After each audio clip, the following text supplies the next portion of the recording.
WrestleMania really is a lot like Christmas. You wait all year for it, then it reaches a crescendo, and before you know it, it's over.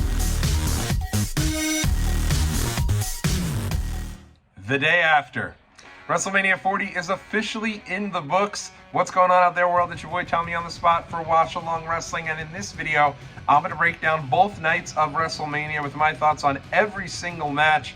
It has been an incredibly fun weekend, despite not being there live for the first time in a really long time. I did get a chance to watch everything I possibly could, WWE, from the comfort of my own home, and I had a great time doing so. This particular video, though, I'm just going to focus on the matches, my thoughts on the particular matches, and then I'll be back with another video talking about my experience of the entire weekend, my experience at WWE World, at the WrestleMania Superstore, and everything in between. So make sure you keep your eyes peeled for that. But for the purposes of this video, we're just going to take a look at the WrestleMania matches and the WrestleMania shows, both night 1 and night 2. I will say this, I know there are some folks who don't like the reasons behind WWE making WrestleMania 2 nights. First and foremost, from a live perspective, you're having to pay for both nights of WrestleMania to get the entire show. And I understand that piece of it, right? I think that there's a certain argument to be made that, you know, instead of charging folks $500 for one seat, you're charging people $500 for one seat for each night. And so I recognize that piece of it, but I will say that from a viewing perspective, watching at home, 2 nights is certainly much more pleasant. First night, I think, went about 3.5 hours, I want to say. It might have been a little longer than that, maybe almost 4 hours. And then last night, was 3.5 hours. And I think sitting down to watch the shows that are at that length are a lot more pleasant of a viewing experience from home, even though I do realize that from a live perspective, you're going in, you're watching a show, you're coming out, you're going back the next day. It's almost like a festival. So I think that, you know, I think they'll probably tweak some things as they go along, but I'd be stunned if the 2-day WrestleMania isn't here to stay. First night, you had 7 matches on the show, and the show opened up with Becky Lynch going for the Women's Championship against Rhea Ripley. First and foremost, I was so excited to see Motionless in White play Rhea down to this stage. Ever since she debuted that theme song, and I knew Motionless in White were the folks who did it, I knew that at some point they were going to be doing a live act for Rhea Ripley and playing her down to the stage, and I thought it was just so cool. They're from Pennsylvania, you could tell it meant a lot to them, and they're one of my favorite bands, so that was a lot of fun to see that. I thought Becky looked great as well. I like that she utilized her WrestleMania attire to promote her new book, and I will say I did just pick up her new book on Audible. I'm working my way through it now, but it's really good, so go out of your way to check that out if books are something that you're interested in. It's a really good story. Speaking of a good story, I thought this match was really good. Great way to kick things off. I think that, honestly, if The Rock isn't involved, I'm pretty sure this match was going to be the main event, but it's clear that the way they're doing WrestleMania now is that if you're not the main event, the first match is second most important of the night, and I think that was clear here with Rhea and Becky. Rhea gets the win here. Going into this weekend, I didn't realize how much, I've complained a little bit. I've honestly been a little cranky about these long title reigns, just because I feel like the idea of anything could happen in the WWE is sort of out the window when title changes are really only happening at WrestleMania. You looked at this weekend going into it, you had Rhea Ripley, you had Gunther, you had Roman Reigns. They had all held their titles for a year. Io Sky and Seth Rollins also went in with pretty long title reigns, so it establishes the reigns as successful, but at the same time, it's like, why are we watching any of these other PLEs if you know the titles aren't going to change hands until WrestleMania? So I thought, going into it, I had been kind of negative on the long reigns, but then once we got here, I think I wanted at a minimum two of the three to retain, and one of them was Rhea Ripley. I like Becky a lot. She certainly has done a great job over this last year in sort of, I'd say almost, elevating the woman of the future, certainly with her run in NXT and some of the feuds that she's had along the way here. But I think this is just the start of her feud with Rhea, and I like the idea of Rhea keeping the Women's Championship. She's one of the most over acts in the company. I think she's done really well with that title, and I'm excited to see what the future holds for her as the Raw Women's Champion. Next up, you had just an absolutely insane match. 12 men, 2 ladders. It was the Raw and SmackDown ladder match featuring 6 tag teams, and these guys for about 17 minutes just about killed themselves. I give them all the credit in the world for making the most of their opportunity. Johnny Gargano with the incredible spot to the outside. Tommaso Ciampa with the incredible moves off the top of the ladder. Even JD McDonough comes in and interferes on behalf of the Judgment Day, and he takes just an insane bump off the top of the ladder to a table on the outside. This was so much fun. It was great to see. And at the end of the day, 2 new sets of tag champions makes a lot of sense. I think each one of the brands has a pretty deep roster of tag teams, so it didn't make much sense to make somebody have both belts on each show, especially when you consider the fact that moving forward, you have you have a champion basically on each show. Right now, I know the world champions, both of them are on Raw, but I'm sure that'll clear itself up before too long. So, in any event, for those who don't know, 8-Town Down Under, the team of Austin Theory and Grayson Waller won the SmackDown tag titles. I think that's great. I think Grayson Waller is very entertaining in his role. I've really enjoyed his tag team with Austin Theory. And Austin Theory, I feel like, has had a couple of missteps in his booking, if I'm being honest. His match with John Cena did nothing for him. Certainly, cashing in his Money in the Bank on a secondary title like the U.S. title and failing did nothing for him. But I think that pairing him with Grayson Waller has really added to his character a bit. And good for him coming out of this WrestleMania as a champion, just like he did last year. On the Raw side of things, it was the team of Awesome Truth, and R-Truth was so over. I can't even put into words how over this guy was. From him reaching for the tag in the tag team in a ladder match where everyone's just basically free to go, room free, to him hitting John Cena's old moves. The crowd was so into everything he did. I mean, he got a bigger pop on the 5-knuckle shuffle than perhaps John Cena ever has. It was really great, and I think this was the right call. They needed to give them the belts. A great, probably the biggest moment in R-Truth's career in terms of WrestleMania moments. And it was great to see The Miz, who really has been sort of an afterthought as kind of a comedy heel character these past couple of years, being able to get a chance here to win a title. And I'm interested to see where they go. I feel like the comedy tag teams usually win the titles, and then WWE doesn't have too much for them. So I hope that's not the case here. I hope they don't get lost in the shuffle. But I thought this was a really fun match. Moving right along here, Rey Mysterio and Andrade, they took on the team of Dominic Mysterio and Santos Escobar. I'm glad these guys were all able to get on the card, but I do think in retrospect, it's a little strange the way that they kind of did this. I think it should have probably been LWO versus kind of the new LWO and Santos's group, Legado de Fantasma. I think that's the way they should have went with this. I think that would have made a lot more sense.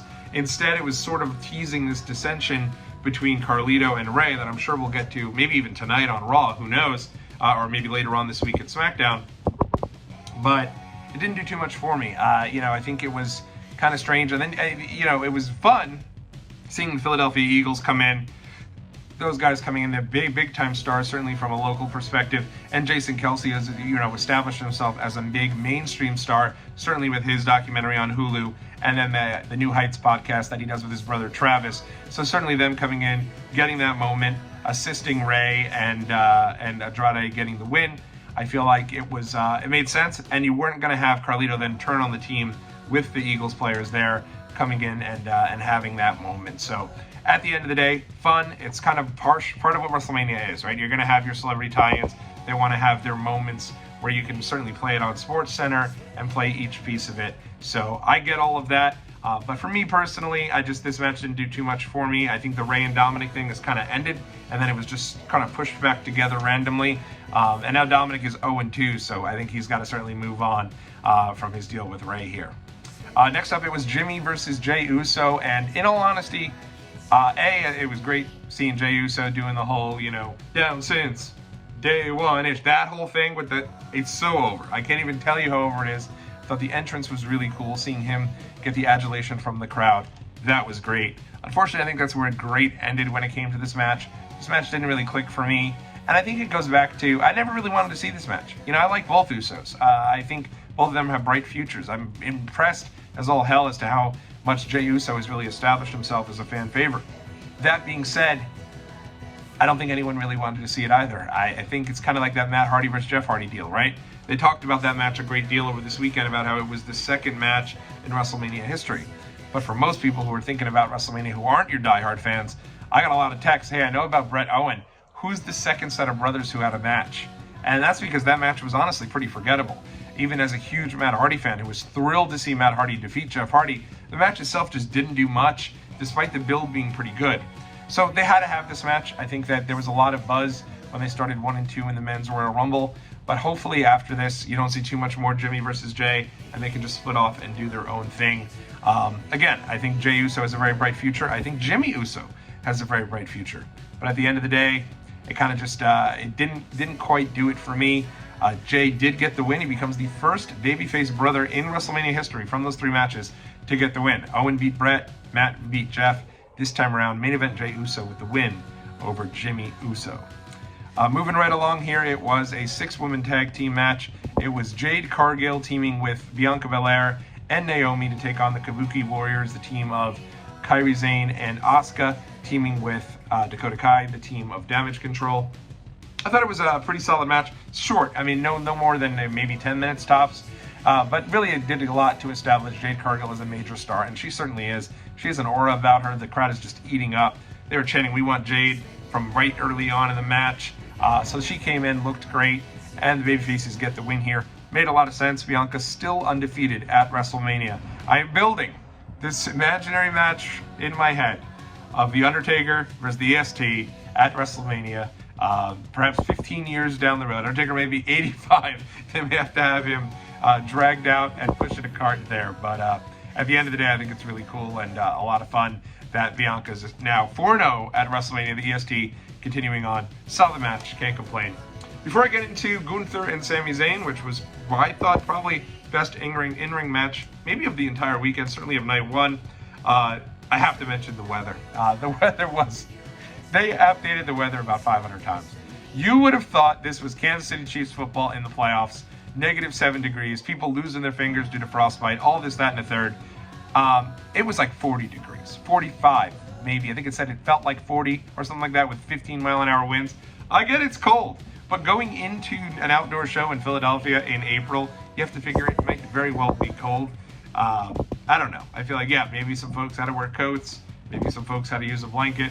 I didn't think this was this big a deal, and I certainly did not think we needed the weather tracker on the side going through how cold it was during night 1 of WrestleMania. Far, far too much. Sami Zayn against Gunther. Again, I talked about this on my predictions. I did not think that Sami was going to get the win. And going into this, I didn't have as much excitement over it as I wanted to Gunther match, because I think he's done such a great job for his Intercontinental title. But I will say in the upcoming weeks, they've really picked up a lot of momentum with the video packages between Chad Gable and Sami Zayn. I thought they've done a lot really to establish Sami and really re-trigger his story of him now finally getting another opportunity to go for a title, but knowing that he's a little scared because if it doesn't work out here, he's going to let his family down again, and then who knows what the future holds. Awesome match. Just incredible. First they show Sami walking in the back.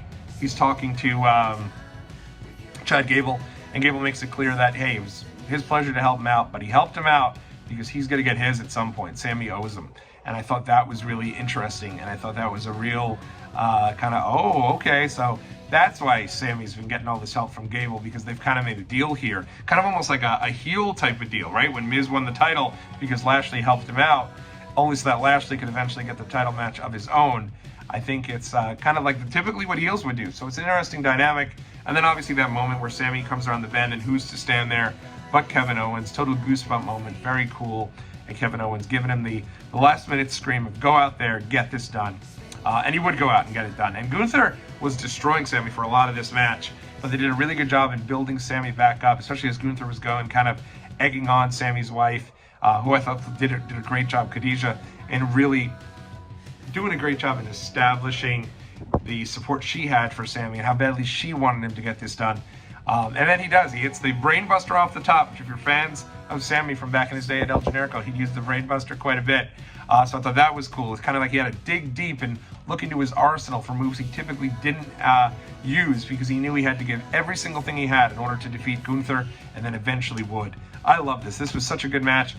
Great moment at the end. He gets the big win, and Samantha gets on the microphone and says, you know, your winner and new Intercontinental Champion. And you could tell she was choked up. She gets so into this. It happened again, and I'll get to it in a minute when I talk about the main event of night 2.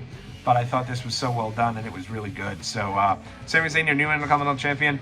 Who knows what the future holds? I wouldn't be stunned to see him lose the belt tonight to Chad Gable. But more to come on that, and it'll be fun. Gunther, what an incredible run. Exactly 666 days as your Intercontinental Champion, your longest reigning of all time. All right, this got to the main event of night one. It was The Rock and Roman Reigns going up against Seth Rollins and Cody Rhodes. Your ultimate tag match, the biggest tag match in WWE history.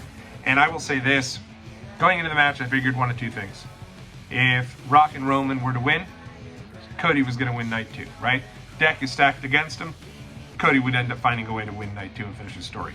I thought if Cody and Rollins won and it was a standard one-on-one match, then Roman would actually win this night two and prove he doesn't need the bloodline in order to get it done.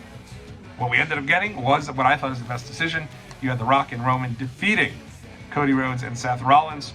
A lot of really good moments here. The moment where The Rock gets speared by Roman, and he's sitting there just completely stunned, kind of laying up with his legs in the air, just like screaming because he's so unhappy about it. I thought it was a really strong moment, a really great moment there. And at the end of the day, no real dissension between Rock and Roman. A lot of people, I think, thought going into this weekend, this would end their little union by the end of the weekend. Didn't happen. Rock is still kind of in the trenches with the bloodline. It'll be interesting to see kind of where things go from here. And I really thought moment of the match, Rollins and Cody both getting The Rock and Roman up and hitting pedigrees at the exact same time. This was the near fall of the weekend. I thought it was it.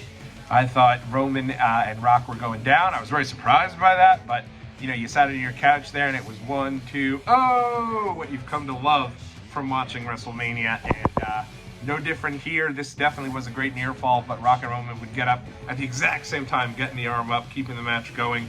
I thought overall, Rock looked really strong here. In the beginning, a little slow. The match was 45 freaking minutes, so I probably could have been 30 if I'm being honest. Rock was a little slow getting into it, but they did a lot. They gave him every bell and whistle, and towards the end, I think he really found his groove and really came across strong. And at the end, The Rock bottom, people's elbow, 1, 2, 3, gets the win over Cody Rhodes, exactly how I thought it should have went. And then a great moment where Rock and Roman are celebrating on the ramp, both of them holding their belts up because Rock had gotten the People's Championship the night before from Muhammad Ali's wife. And they're both holding their belts up, and they get this similar type of camera angle of Cody sitting in the ring, looking like, what am I going to do now? Like he did at WrestleMania 39. Almost the exact same face. It was just so well done. And away we go. And, you know, from there, you had your press conference with Roman and Rock, and you had a day to really let things build. This is the first time I really thought having a 2-day Mania, because I will say this. You wake up on Saturday for WrestleMania, you're really pumped up. It's WrestleMania, let's go, you're excited. You're watching your last minute old stuff. You're still feeling that buzz for WrestleMania. Maybe you're listening to some tunes throughout the day, WWE themes, Mania themes, what have you. WrestleMania Sunday comes around, it's kind of like, all right, we're going to get through this again, let's do it. But your excitement is waned a bit. I actually think this is the first time the first night of WrestleMania really led to the excitement of the second night. I hated the idea of Rollins, Cody, and Roman wrestling on both shows. I just feel like that eliminates the point of the 2 nights. But I think it really worked here because you had a day to let it sink in and kind of go online and talk with people. Hey, what do you think's going to happen here? Is Cody done? Can he find a way to beat Roman? And there's been so many times where it feels like it was going to be the end of the story. Roman was going to lose, whether it be Drew at Clash of the Castle, Sami at Elimination Chamber, Cody at WrestleMania 39. I think a lot of people went into each one of those matches really expecting Roman to lose, and he didn't lose. He just continued to win over and over again. And I think in doing that, it made you think, oh, it feels like the story here is Cody finds a way to overcome the odds. But with Roman, you never really know. So really strong stuff there. Great storytelling going from night 1 to night 2. And I love the idea that The Rock is the one who got the win. Because now, obviously, Cody has gone on to defeat Roman Reigns. He's now your champion. I'll talk about that match in a second. But now, he's already got the ready-made challenger right there on The Rock. Rock's been the guy to defeat Cody. Should Rock be able to stay around here, he can really go through and have claim that he should be the #1 contender. So interesting to see. I don't know if he's working France, but you never know. That could be something, if not at Backlash, maybe at SummerSlam, or maybe all the way at WrestleMania 41. A lot more they can tell here. And but overall, I thought night 1 was great. This led to night 2, much better with the weather. They let us know right away. It was nice. It was a crisp air. Everyone that could settle in nicely into their seats. And the show started with one Stephanie McMahon. First time seeing Stephanie. She was at the Hall of Fame, so she was front row with Triple H. But other than that, first time seeing her. And Triple H opened night 1. I didn't mention that. He opened night 1. Stephanie opened night 2. It really felt like she was kind of back in the thick of things. I don't know if she's going to be back in the grind of being a part of WWE. They certainly didn't make mention of that, but it seems like she was kind of back in the thick of things. Triple H mentioned even afterwards how great did my wife look. He was so happy to have her back, and so I thought that was really nice to have her kind of open things up from a story perspective. I'm not getting in any of the stuff with the allegations of Vince McMahon. Obviously, all that stuff is terrible, and I know there's a lot more to come out about that. But from, not seeing the character for a while, her being back as a part to start the show, I thought was a nice little surprise. This led to Seth Rollins versus Drew McIntyre. I thought this match, or Gunther versus Sammy the night before, were your match of the weekend. Drew and Seth, they gave every single thing. They went out there with a point to prove, chip on their shoulder. I think, if obviously Drew was not the first choice for this match, it was CM Punk before he got injured. If Punk doesn't get injured, he definitely would have been the one to go in there against Seth. And I think the two of them would have main evented night one. So again, Rollins he main evented night one, but Drew didn't. And now Drew had to kind of be filtered into this. So I think he had something to prove. And the two guys just went out there and just absolutely destroyed each other. Really, really good match. And I thought it told a great story of eventually Drew getting the big win in front of the people. You think about it, this guy got his big win in front of no one at WrestleMania 36 because it was right in the middle of the pandemic. And then WrestleMania 37, he's the first guy out there against Lashley, but then the rain happens and it doesn't beat Lashley. They kind of were rolling with Lashley, had something good going with him. So Drew didn't get his win. So for him to finally get the big title win in front of the crowd, really nice moment. Even with him as a heel, I think the crowd was very excited about his win, and you could tell it meant a lot to him. He's been unbelievable in this kind of new DM Hunk heel persona. Even took a minute to live tweet in the middle of the match. His wife had his phone. He went over and tweeted, bored at work, LOL. But then afterwards, it was like the heel persona kind of dropped down for a bit, and he had a nice moment, nice embrace with his wife. And then you started thinking, great, he's going to get to go into Clash at the Castle as the returning conquering champ. Let's see what Drew does in this reign. This must mean he's resigned. And then he went over and attacked CM Punk, kind of got involved with him, and you find out Punk's not nearly as hurt as he's been letting on. He rips off the brace, lays out McIntyre, and bang! Damian Priest music hits. For months and months and months, no one knew what they were going to do with Damian Priest. It felt like there wasn't much going with his Senior Money in the Bank briefcase. He's held it now for about 9 months, but he does decide to cash in here, gets the quick win over Drew, and away we go. What a way to kick off WrestleMania Sunday. I know some people don't feel like Damian Priest has been booked the strongest. You'd probably be right. Honestly, he probably hasn't been. But I love this, and what a cool way. I think, I don't think anybody thought necessarily the cash-in would happen because there'd be so many other opportunities where Priest could have cashed in and didn't. And I'm interested to see where they go from here. Do they really get behind Priest, or is he just a transitional champion to eventually get the belt back over to Drew? I think time will tell on that one. I do hope Drew re-signed because I do think he's a real pivotal part for WWE and a big player. But I guess more to come there. But I'm interested to see what happens here with Damian Priest. I'll be honest, the next set of matches on this show, and I don't know if I'm speaking out of turn, I didn't love too much of it until we got to the women's match. I think the next 3 matches were okay. I don't think anything was wrong with them. But I don't know if there's anything there that I'm going to go back and remember and make sure I rewatch again. It started with Karrion Kross and AOP, the New Testament, taking on Bobby Lashley and the Street Profits. I don't know what it is. This feud's not working for me. They came out, just wasn't, I don't know, something just wasn't really clicking. I think part of it, in all honesty, I was feeling really bad for Montez Ford, who's had an entire story on this little show he had with Bianca about not wanting to be in the same place as he was last year and maybe branch out as a singles and feeling like he can be doing so much more. And then he went out there and he did the exact same thing pretty much, still in this deal with the Street Profits, who I think at this point, can both probably benefit from trying something different. I don't think this deal with Lashley is working very well. And at the same time, I think both guys, because I like both members of the Street Profits. I think both guys can be solid singles workers. So, well, I guess more to come there. The story of this match was almost a backdrop to the history of ECW. Bubba Ray Dudley came out as the referee. I know Bubba's doing stuff as Busted Open, with Busted Open. I know Bubba's really big in terms of being a part of the wrestling media. I don't think him being the referee here did much. The crowd was was interesting, right? Because the crowd, I think night one, the crowd was not good. I don't know if it was cold or if it was just honestly they've outpriced their casual fan base, and so you're their diehard fan base who have already spent money on tons of other shows. So I know a lot of people who have actually went to Philly, went to a variety of shows, and then went home to watch WrestleMania, or went back to their hotels and watched WrestleMania at viewing parties. And so instead you're getting sort of this casual audience who can certainly, all they care about is WrestleMania, which is fine, and that's great. But they also seemingly only care about the big enough stars, so I think that may have a point to it. But no one seemed to really go crazy for Bubba Ray, and I think they could have done a lot more in terms of ECW. When Paul Heyman went in the Hall of Fame, which was a great Hall of Fame speech, I'll get to it in a second, they could have had RVD in this role. I think he's with AEW, but could have had RVD, could have had Tommy Dreamer, could have had, a number of folks. The Sandman, I think, was in town as this referee, and I think they probably mean more than Bubba Ray Dudley.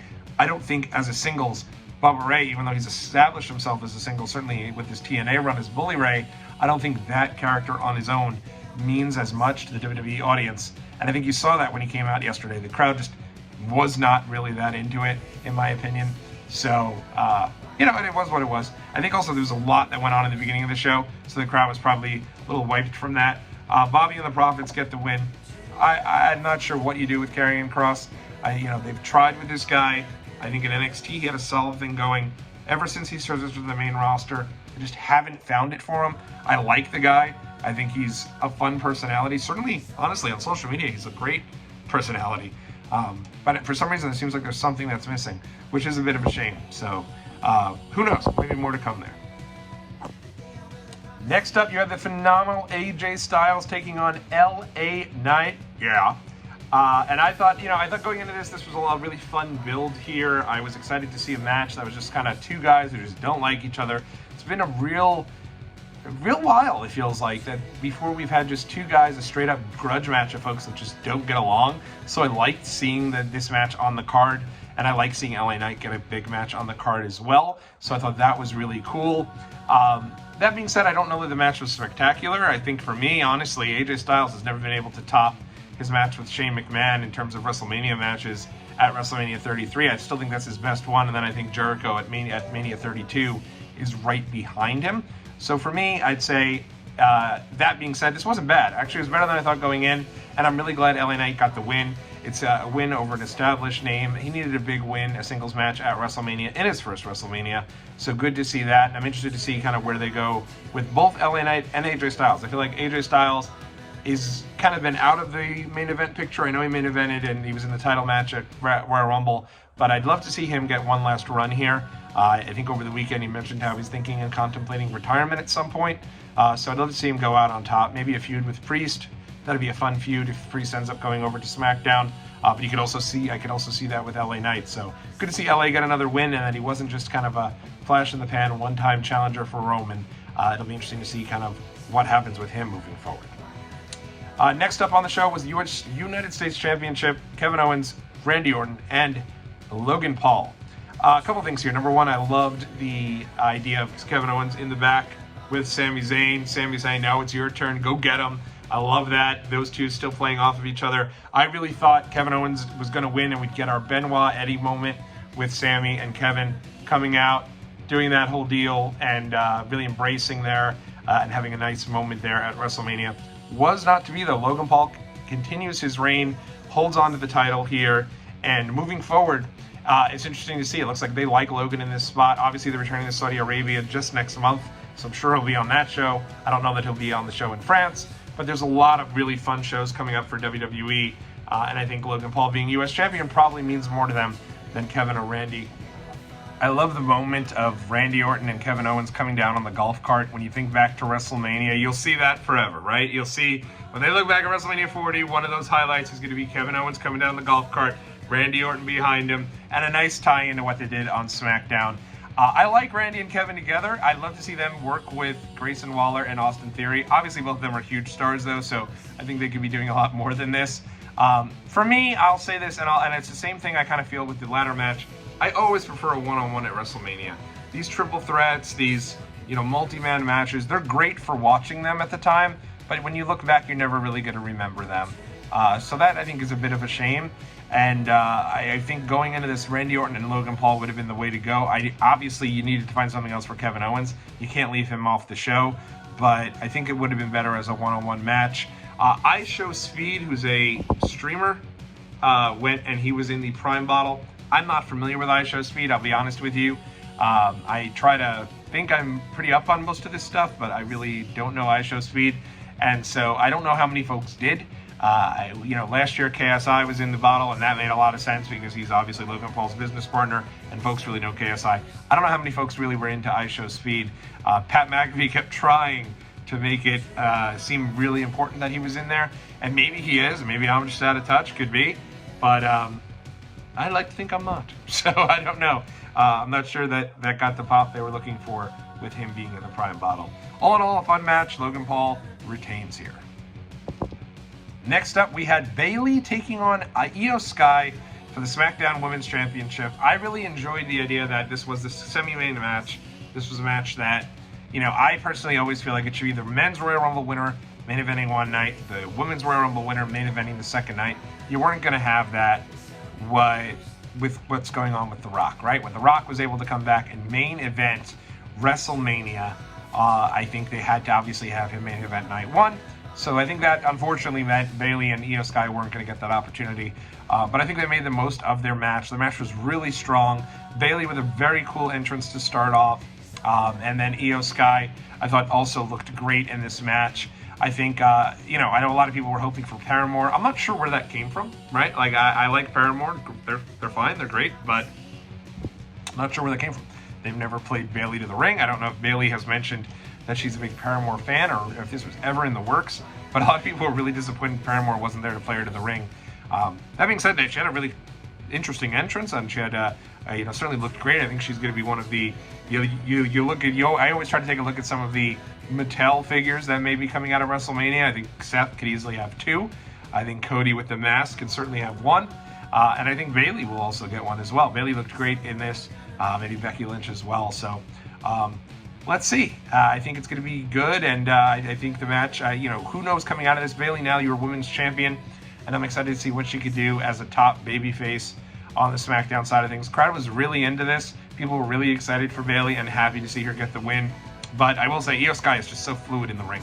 I think technically speaking, this might have been the best in-ring match. I think I probably enjoyed a couple of the other matches a bit more, but in terms of like how technically sound both of them were, this was really good. I think when Bayley went for a finish and Io Sky rolled out of it, such a cool moment. That one's another one that'll live forever in WrestleMania lore. And then, of course, we got there. The big match, Roman Reigns defending the championship, 1,316 days as your undisputed champion, Universal Undisputed Champion. Is that what they're calling it? Whatever it is. 13-16 in terms of Universal Champions. I had almost, when we were talking about it yesterday and looking back, it's amazing to think that he won this back in 2020. He had never lost a one-on-one match in my daughter's entire life. My daughter's now 4 years old. He had never lost a one-on-one match in her entire life, and had defeated the late, great Bray Wyatt to win this title. That's how long Roman Reigns has had the title for. And what an incredible run. You got to at least acknowledge that before we even get into the main event. I'm glad Cody won. I think it was time. Let's try something different here. Let's see how it goes. Where will this leave Roman? Where will this leave Cody? A lot of really fun questions. A reason to tune into Raw tonight. I'm all about that. I'm excited. That being said, looking at this, I think this particular match, first off, both of them, great entrances. Big Cody Rhodes fan. Great to see her out there with Cody. I thought his entrance was really cool. I thought Roman's entrance was awesome. Very cool. Came down with the entire orchestra, the Philadelphia Orchestra, playing him down to the ring. So I thought that was great. Match itself, I thought was one of the better WrestleMania main events of all time. I thought this was, the story here was certainly better than the actual match itself. Match was great, but the story of Cody kind of needing to go to the Avengers of WWE and call on the past, that then, now, forever, to get everyone from those from the past. You had your now, right? You had Jey Uso come down to fight off Jimmy Uso. Makes sense. They go down. You had your now, which John Cena's in and out. Him coming down to take on and get a little revenge for Solo Sikoa after that awful showing against Solo in Saudi Arabia. That hasn't done anything for Solo Sikoa. I thought was great. Him getting a little bit of revenge there, knocking out Solo Sikoa, and then being finally the final boss. The Rock comes out, and you get that Rock Cena moment that they took a minute to take in, look around each way. It was awesome. Very, very cool. What a great, really nice moment. And then thinking about The Rock over the course of this weekend, he's kind of Hulk Hogan from 2002, is he not? He's now become the Hollywood Hulk Hogan that he was facing as the current star back in 2002. He returns for the first time at WrestleMania for a match since 2013, right? I know he had the match with Eric Rowan in 2006. Son of a gun. But he has the match here in 2013, the first match since 2013. So it's been over 10 years. Similarly to Hogan, who hadn't had a match since 93 before 02. And he returns as the heel, but who everyone's really excited to see, and who everyone's really happy to have back, and who everyone has seen that he's done some of the best work he's done his entire career in this final boss heel character. So for me, he reminded me a lot of 2002 Hulk Hogan. And so he's standing there, and you're kind of figuring at this point, you've already had Cena, and they've been building up, right? You had Jey Uso, you had Cena, building up. So I think it could have went a couple of different ways. My first thought was got to be Stone Cold, right? No disrespect to The Undertaker. I like The Undertaker. But it felt like Austin and Rock one more time at WrestleMania. That's really kind of what you were really hoping for, I think, as a fan. That would have been amazing. That glass breaks, Austin comes down to take care of The Rock. It would have been, one more time, chef's kiss on an incredible weekend. This wouldn't have worked because, I think he would have had to get rid of him, but I would have loved to see Dustin get involved at some point. I understand why he's not. He's literally fighting for the AEW title on Dynamite in 2 days, so AEW wasn't going to have him show up at WrestleMania. I know it would have been cool. They weren't going to do it. The other was MJF. I think going in, there was this kind of Hail Mary thought of, wow, is MJF going to be debuting at WrestleMania to help Cody? You couldn't have him come out after John Cena, because a good portion of the WWE crowd isn't as familiar with MJF as us diehards are, and I don't think he's at any time would have been seen as a bigger star than John Cena, and I don't think there's a guarantee that he's even coming over to WWE. So with that out of the way, I was a little bit confused as to who was coming out, and then the Shield music hit. And that Shield music, when it hit, I'll be completely honest with you, I thought, well, Rollins was laid out last night. Rollins was laid out earlier in the evening. They got Dean Ambrose back. It's literally what I said to the people watching with me. I really thought Dean Ambrose was returning to take his to be back in WWE, and he was going to be the guy coming out as a member of the Shield. Obviously, it wasn't the case. It was Seth, and they missed it entirely on the camera shot of that. Makes sense to kind of tie everything back, because this was all of kind of Roman's demons also coming back to him, right? Jey is someone who left the bloodline. He had a feud with John Cena, so now being able to come back, and it would have made sense in a way. It does make sense for Seth Rollins to come out as the member of the Shield, because he's also the one guy that Roman's really never defeated. So it would have been interesting to kind of see where to go from there, and everything always ties back to Roman, to that moment where Seth turns on him and leaves the Shield. So that was interesting seeing Seth kind of come in there. He got utterly destroyed, though. He was coming to kind of take on The Rock. Roman laid him out with the big Superman punch, and away we went. And then who should come out but The Undertaker? Lights went out. Dead man comes out. Crowd absolutely exploded for it. And it makes a certain degree of sense if you think of it from the now, the then, the John Cena, and the forever The Undertaker coming out to take on The Rock, take him out. And then it left Cody in there with Roman. Roman turned his attention for 1 second to level Seth as Seth was getting up. Turns around.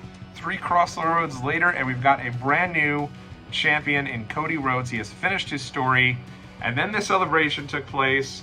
Everybody, everyone in Cody's family came in. He was able to give his mom the belt. He was able to, embrace Brandy Rhodes. -1, Brody Lee, his son, I believe, was in there with him. A couple of the different baby faces came out. Randy Orton, Kevin Owens, Sami Zayn, LA Knight, John Cena came back in. CM Punk came down, and they lifted Cody up as the conquering champion 30 years after the babyface roster did that for Bret Hart at the end of WrestleMania 10. Poetic. I love it. So great. How can you not be romantic about wrestling? This was such a cool ending, such a fun match. Of course, I wish I was there live for it. I'll get into why I wasn't in my WrestleMania story. It's nothing crazy or anything, but what a fun weekend. What a fun time to be a fan I'm so excited to see what happens next on Raw. After Raw, probably more so tomorrow morning, I'll be back to break it all down with you right here on Watch Along Wrestling. Thanks so much for all that have chimed in here and who have followed along, and we're just getting started. So until next time, everybody, I'll catch you all in the next video.